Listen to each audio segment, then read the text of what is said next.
Hello friends, welcome to our channel. Friends, நான் உங்கள் அபி.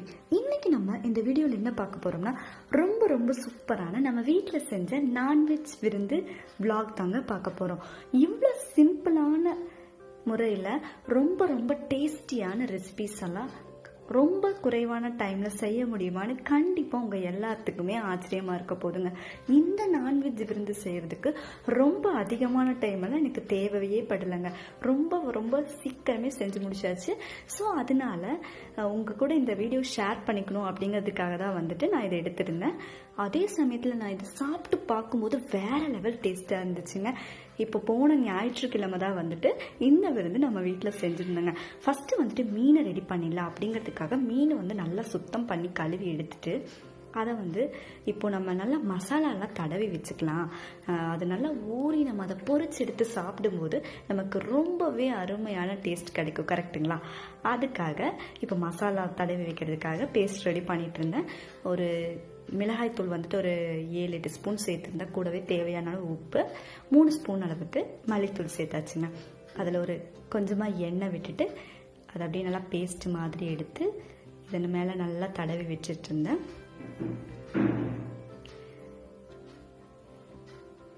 நம்ம ரெடி பண்ணியிருக்க மசாலா வந்துட்டு மீன் ஃபுல்லாக படுற மாதிரி தடவி எடுத்து வச்சுக்கலாங்க. அப்படியே இது தடவிட்டு இருக்கட்டும் அப்படிங்கிறதுக்காக தடவிட்டு இந்த சைடு பாருங்கள், நம்ம மொட்டு ரெடி ஆகிட்டு இருக்குது. ஒரு 5-7-8 மொட்டு சேர்த்துருந்தேங்க. ஒரு பாத்திரத்தில் தண்ணி ஊற்றிட்டு அதை நல்லா வேக வச்சுட்டு இருந்தேன். அது ரெடி ஆகிட்டு இல்லைங்களா? அதுக்காக இப்போ பாருங்கள், இந்த மீன் ஃபுல்லாக வந்துட்டு அப்படியே கொஞ்சமாக தடவி எடுத்து வச்சுட்டு இருந்தேன் மசாலாவை. நமக்கு மீன் எப்போவுமே வந்துட்டு மீன் செய்யும்போது மசாலா வந்து ரொம்ப நேரம் அந்த மீனில் ஊறி அதுக்கப்புறம் பொரிச்சு எடுத்து சாப்பிட்ற டேஸ்ட்டே தனிதாங்க. அது அப்படியே இருக்கட்டும். காலையில் வந்துட்டு கொஞ்சம் லைட் ஃபுட்டாக சாப்பிட்டா வந்துட்டு மத்தியானம் செம்ம கட்டிடலாம் அப்படிங்கிறதுக்காக காலையில் இட்லியும் குருமாவும் செஞ்சுருந்தேங்க. அதை அப்படியே வந்துட்டு இடையில எடுத்து லைட்டாக சாப்பிட்டு முடிச்சுட்டு அதை அப்படியே ஓரங்கட்டியாச்சுங்க. அப்படியே இருக்கட்டும். அடுத்தது வந்துட்டு குக்கரில் ஒரு 2 டம்ளர் அரிசி ஊற போட்டிருந்தேங்க. ஒயிட் ரைஸ் வந்து அளவாக வச்சுக்கலாம் நம்ம பிரியாணி செய்கிறதுக்காக அப்படிங்கிறதுக்காக ஒயிட் ரைஸ் ஒரு 2 டம்ளர் தான் வச்சுருந்தேன். அது அப்படியே வேகட்டும், வெந்துட்டா அதோட வேலை முடிச்சிடும் அப்படிங்கிறதுக்காக அதையும் வேக வச்சு எடுத்தாச்சு. அது அப்படியே விசில் வரட்டுங்க. அதுக்குள்ளே வந்துட்டு இந்த சைட் பாருங்கள், நம்ம சிக்கன் குழம்பு ரெடி பண்ணிடலாம். அதுக்காக இப்போ ஒரு பேன் வச்சுக்கோங்க. பேனில் ஒரு 2 ஸ்பூன் அளவுக்கு எண்ணெய் சேர்த்துட்டு கூடவே 1/2 ஸ்பூன் சீரகம் சேர்த்துட்டு சிறிதளவு கருவேப்பிலை இலைகள் சேர்த்துக்கலாங்க. சிக்கன் வாங்கிட்டு வந்ததையுமே வந்துட்டு நல்லா எலும்பாக எடுத்து தனியாக வச்சுருந்த குழம்பு செய்யறதுக்காக இப்போ பாருங்கள், சின்ன வெங்காயம் வந்துட்டு அம்மா உரிச்சு கொடுத்துருந்தாங்க. அதை அப்படியே எடுத்து பேனில் போட்டு நல்லா வதக்கிக்கலாங்க. ரொம்பவே குறைவான இப்படி ஆர்கனைஸ் பண்ணி நீங்கள் வந்து சமைச்சிங்கன்னா எவ்வளோ பெரிய விருந்தாக இருந்தாலுமே பரவாயில்லைங்க, ரொம்ப டக்குன்னு செஞ்சு முடிச்சிடலாம். எல்லாத்துக்குமே வந்து ஆச்சரியமாக இருக்கும். வெங்காயம் ஓரளவு வதங்கினதுக்கு அப்புறமா வந்துட்டு மல்லித்தூள் சேர்த்துக்கலாங்க. நான் கிட்டத்தட்ட ஒரு 50 கிராம் மல்லித்தூள் சேர்த்துருந்தேன். கூடவே காரத்துக்கு ஏற்ற மாதிரி மிளகாய்த்தூளும் சேர்த்துக்கலாம். ஒரு 5 ஸ்பூன் அளவுக்கு நான் மிளகாய்த்தூள் சேர்த்துருந்தேங்க.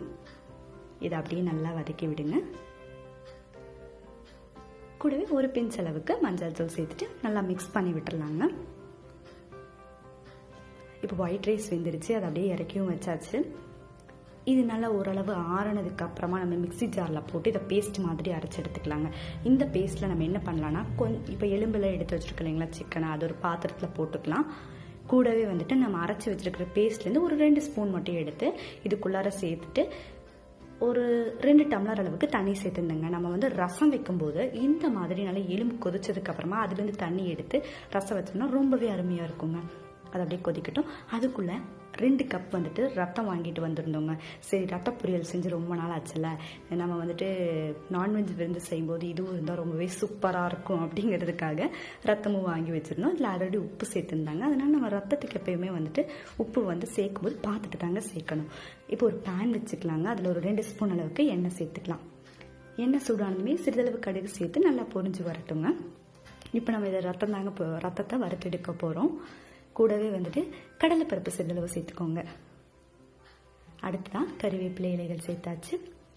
ஒரு பெரிய வெங்காயத்தை சின்னதாக இந்த மாதிரி கட் பண்ணி வச்சுருந்தேங்க. ரொம்ப பெருசு இல்லாமல் ரொம்ப சிறுசு இல்லாமல் அதையும் உள்ளார சேர்த்துட்டு ஒரு 4 பச்சை மிளகா காரத்துக்கு ஏற்ற மாதிரி சேர்த்துருக்குறேங்க. இதில் நம்ம மிளகாய்த்தூள் சேர்க்க போகிறது இல்லைங்க, அதனால பச்சை மிளகா சேர்த்துருந்தேன். இப்போ இதை நல்லா வதக்கி விட்டுக்கோங்க. ரத்தத்தை வந்து எப்பயுமே நம்ம அப்படியே உள்ளார சேர்க்கக்கூடாதுங்க. அதை நல்லா நம்ம கையில் வந்து நசுக்கி விட்டு நல்லா கட்டி இல்லாமல் கரைச்சதுக்கு அப்புறமா தான் வந்துட்டு உள்ளே சேர்க்கணுங்க. இப்போ பாருங்க, நம்ம ரத்தத்துக்கு வந்து கொதிக்க வச்சிருந்தோம் இல்லைங்களா, அதாவது நம்ம ரசத்துக்கு கொதிக்க வச்சிருந்தோம் இல்லைங்களா, அது வந்துட்டு நல்லா கொதிச்சிட்டு இருந்துச்சு. இப்போ இதை அப்படியே கொதிக்கட்டும் இன்னும் கொஞ்சமே. இப்போ பாருங்க, ரத்தத்தை வந்து நம்ம நல்லா வந்து கரைச்சி வச்சிருக்கிறோம். இந்த மாதிரி கரைச்சி வச்சிட்டோம்னா நமக்கு கரெக்டாக இருக்குங்க. இது என்ன பண்ணலாம் அப்படின்னா, இப்போ வந்து நம்ம அப்படியே எடுத்து கடாயில் சேர்த்துக்கலாங்க. சேர்த்துட்டு நல்லா வதக்கி விடுங்க.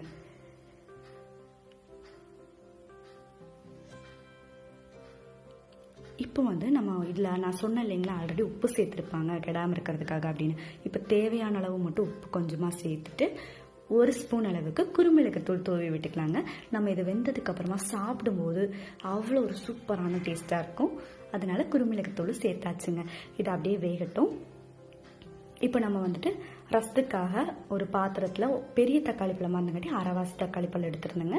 கூடவே வந்துட்டு நம்ம எலும்பு கொதிக்க வச்சிருக்கிற அந்த மசாலா தண்ணியை எடுத்து ரசத்துக்காக எடுத்து வச்சுக்கலாம். இப்போ என்ன பண்ணலாம் அப்படின்னா, மீதி இருக்கிற மசாலாவில் கொஞ்சமாக ஒரு 4 ஸ்பூன் அளவுக்கு வறுவலுக்கு எடுத்து வச்சுட்டு மீதி இருக்கிற மசாலாவெல்லாம் சேர்த்தாச்சுங்க. சேர்த்துட்டு தேவையான அளவு தண்ணி சேர்த்துட்டு சிக்கன் பவுடர் வந்துட்டு ஒரு 5 ஸ்பூன் அளவுக்கு நான் சேர்த்துருந்தேங்க. சிக்கன் குழம்புக்கு வந்துட்டு இந்த சிக்கன் பவுடர் சேர்த்து செய்யும்போது நமக்கு ரொம்பவே நல்லாயிருக்கும். இப்போ பாருங்க, அதை அப்படியே நல்லா மிக்ஸ் பண்ணி விட்டாச்சு. அது வேகட்டுங்க. அதுக்குள்ளே வந்துட்டு கரண்ட் போய் வந்துச்சுங்க. இப்போ என்ன பண்ணலாம் அப்படிங்கிறதுக்காக ஃபஸ்ட்டு தேங்காயை அரைச்சி குழம்புக்குள்ளே சேர்த்தாச்சுங்க. அது நல்லா கொதி வந்துட்டு இருக்கட்டும். அடுத்ததாக பிரியாணிக்காக வந்துட்டு ஒரு சின்ன வெங்காயம் வந்துட்டு 1 கப் அளவு எடுத்துருந்தேன். இஞ்சி பூண்டு கொஞ்சமாக எடுத்துட்டு 1 கைப்பிடி அளவு புதினா, சிறிதளவு மல்லித்தலைகள் சேர்த்துட்டு காரத்துக்கு ஏற்ற மாதிரி 4 பச்சை மிளகாய் சேர்த்துருக்கேங்க. கூடவே வந்துட்டு பட்டை, கிராம்பு, ஏலக்காய் ஒரு 4 எண்ணம் சேர்த்தாச்சு. அடுத்ததாக வந்துட்டு சோம்பு 1 ஸ்பூன் அளவுக்கு சேர்த்துக்கலாங்க. நம்ம பிரியாணின்னு சொல்லும் போது இந்த சோம்பு இதோட ஃப்ளேவரெல்லாம் ரொம்ப நல்லா நிறையா இருந்துச்சுன்னா நல்லாயிருக்கும். கூடவே 1/2 ஸ்பூன் சீரகம், மல்லி 1 ஸ்பூன் சேர்த்தாச்சுங்க. அடுத்ததான் பிரியாணி இலை கொஞ்சமாக சேர்த்துக்கலாங்க. இப்போ பாருங்க, நம்ம ரத்தம் வந்து வேகும்போது நமக்கு கலர் இந்த மாதிரி கிடைக்கும். கரெக்டுங்களா? இப்போ வந்துட்டு துருவிய தேங்காய் வந்து நம்ம கொஞ்சமாக இதில் சேர்த்துட்டு நல்லா வதக்கி விட்டுறலாங்க. இந்த சைடு பாருங்க, பிரியாணிக்கும் வந்துட்டு பேஸ்ட் ரெடி ஆயிடுச்சு. அது அப்படியே இருக்கட்டுங்க. குழம்புக்கு தாளிப்பு ரெடி பண்ணி அப்படியே ஊற்றிக்கலாங்க. கொஞ்சம் எண்ணெய் ஊற்றி கடுகு, வெங்காயம், கருவேப்பிலை சேர்த்தாச்சு. குழம்பு வந்துட்டு இன்னொரு கொதி வரட்டுங்க. அடுத்ததாக பாருங்க, அடுப்பில் வந்துட்டு ஒரு பேன் வச்சுட்டு அதில் சிறிதளவு எண்ணெய் ஊற்றி கடுகு, வெங்காயம், அதுக்கப்புறமா கருவேப்பிலை எல்லாம் சேர்த்தாச்சு. அது வதங்கிட்டு இருக்குது. இது எதுக்குன்னு பார்க்குறீங்களா? இது ரசத்துக்கு தாங்க. அதுக்கப்புறமா நம்ம எடுத்து வச்சிருக்க எலும்பு மசாலா தண்ணி எடுத்து இதில் ஊற்றிக்கலாம்.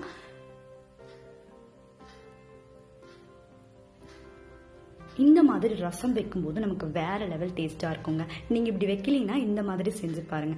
கூடவே வந்துட்டு கொஞ்சமாக தேவையான உப்பு சேர்த்துட்டு சீரகம், குருமிளகு தூளும் சேர்த்துக்கலாங்க.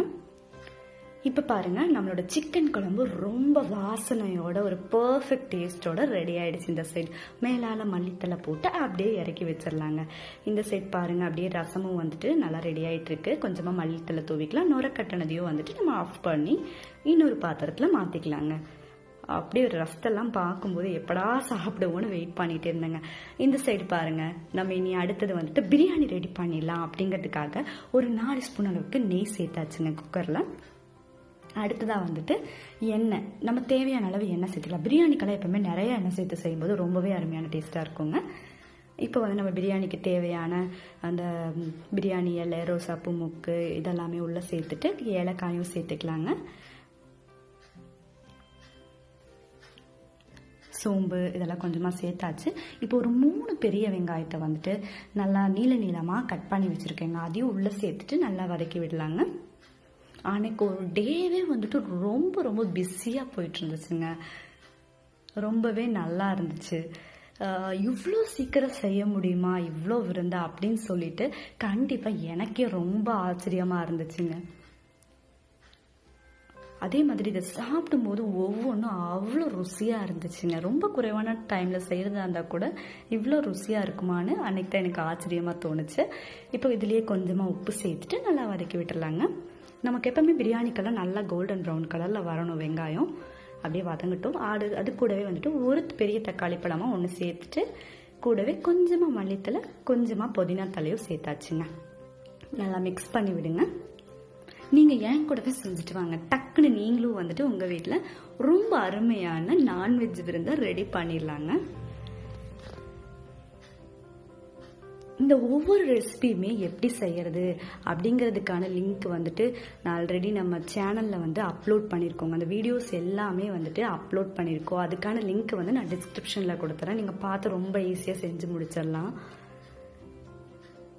அது கொஞ்சம் வெந்துட்டுருக்கும். அதுக்குள்ளே வறுவல் ரெடி பண்ணிடலாம் டக்குன்னு அப்படிங்கிறதுக்காக ஒரு பேன் வச்சு அதில் 2 ஸ்பூன் எண்ணெய் ஊற்றி அதுக்கு தேவையான தாளிப்பு கொஞ்சமாக கடுகு, சோம்பு, பட்டை, கொஞ்சமாக வந்துட்டு கறிவேப்பிலையிலையும் சேர்த்தாச்சுங்க. சின்ன வெங்காயம் அளவு சைஸில் இருக்கிறதா ஒன்று எடுத்து அதை நீள நீளமாக கட் பண்ணி வச்சுட்டு அதையும் சேர்த்துட்டு ஒரு தக்காளி பழத்தை சேர்த்தாச்சுங்க. அது வதங்கிட்டு இருக்கட்டும். அதுக்குள்ளே இங்கே பாருங்கள் பிரியாணி வந்துட்டு அப்படியே நல்லா எண்ணெய் விட்டு இருந்துச்சு. நம்ம அரைச்சி வச்சிருக்கிற பேஸ்ட் எடுத்து உள்ளார சேர்த்துக்கலாங்க. சேர்த்துட்டு நல்லா மிக்ஸ் பண்ணி விட்டுடலாம். இந்த பேஸ்ட் எடுத்து ஊற்றி அப்படியே நல்லா அது வேகும் போது அந்த ஸ்மெல் பார்த்துட்டோம்னா எப்படா நம்ம பிரியாணி சாப்பிட்டோம்னா கண்டிப்பாக எல்லாத்துக்கும் தோணிடுங்க. இப்போ நம்ம சிக்கனுக்கு எடுத்து வச்சிருக்கோம் இல்லைங்களா வறுவலுக்கு, அதையும் உள்ளே சேர்த்துட்டு நல்லா மிக்ஸ் பண்ணி விட்டுடலாங்க.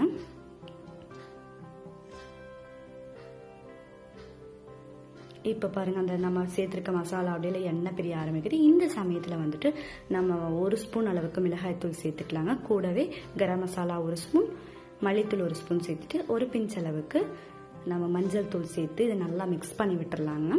காரம் வந்து உங்களுக்கு அதிகமாக வேணும்னு நினச்சிங்கன்னா இன்னும் 1 ஸ்பூன் கூட நீங்கள் மிளகாய்த்தூள் சேர்த்துக்கலாங்க. இப்போ வந்துட்டு நம்ம பிரியாணிக்காக எடுத்து வச்சிருக்க சிக்கனை உள்ளே சேர்த்து நல்லா மிக்ஸ் பண்ணி விட்டுறலாங்க.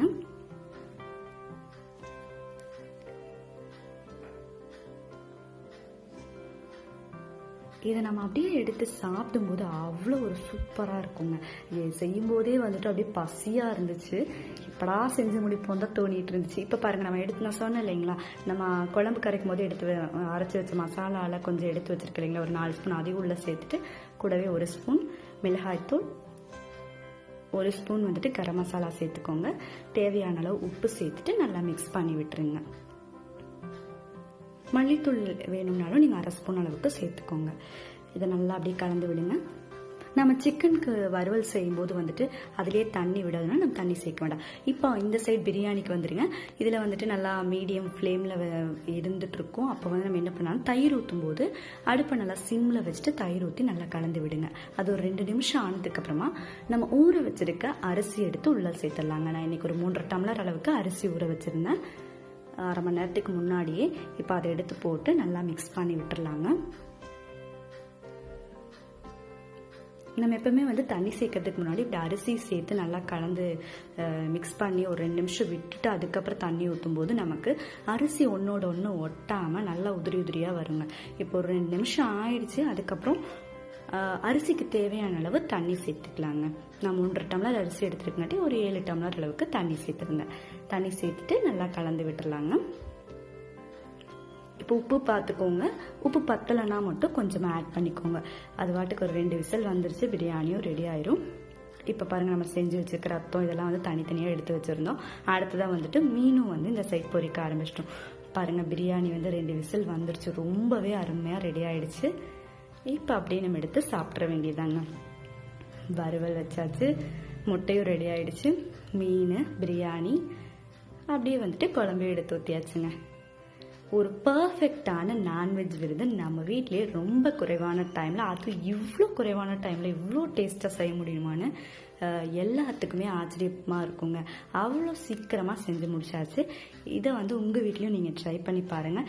இந்த ஒவ்வொரு ரெசிபியுமே எப்படி டிஃப்ரெண்ட்டாக செய்யறது, வறுவல் ஆகட்டும் இல்லை சிக்கன் சுக்காவாகட்டும், பிரியாணி, நிறைய விதமான பிரியாணிஸ்கெல்லாம் வந்துட்டு வீடியோஸ் நம்ம சேனல்லே அப்லோட் பண்ணியிருக்கோங்க. அதெல்லாம் எப்படி செய்கிறது அப்படிங்கிறத வந்து நீங்களும் பார்த்து கண்டிப்பாக செஞ்சு பாருங்கள். உங்கள் எல்லாத்துக்குமே வந்து ரொம்ப ரொம்ப பிடிச்சதா இருக்கும். நான் இந்த ஒவ்வொரு ரெசிபிக்கான லிங்க்கையும் வந்துட்டு நான் டிஸ்கிரிப்ஷனில் கொடுத்துட்றேன். நீங்கள் பார்த்துட்டு செய்யுங்க. அதுக்கப்புறமா இந்த ரெசிபி எப்படி வந்துச்சு அப்படின்னு சொல்லிட்டு கண்டிப்பாக எனக்கு கமெண்ட் பண்ணுங்கள். இந்த வீடியோ உங்களுக்கு கண்டிப்பாக பிடிச்சிருக்கும்னு நினைக்கிறேன். இந்த வீடியோ பிடிச்சா லைக் பண்ணுங்க, ஷேர் பண்ணுங்க, கமெண்ட் பண்ணுங்க.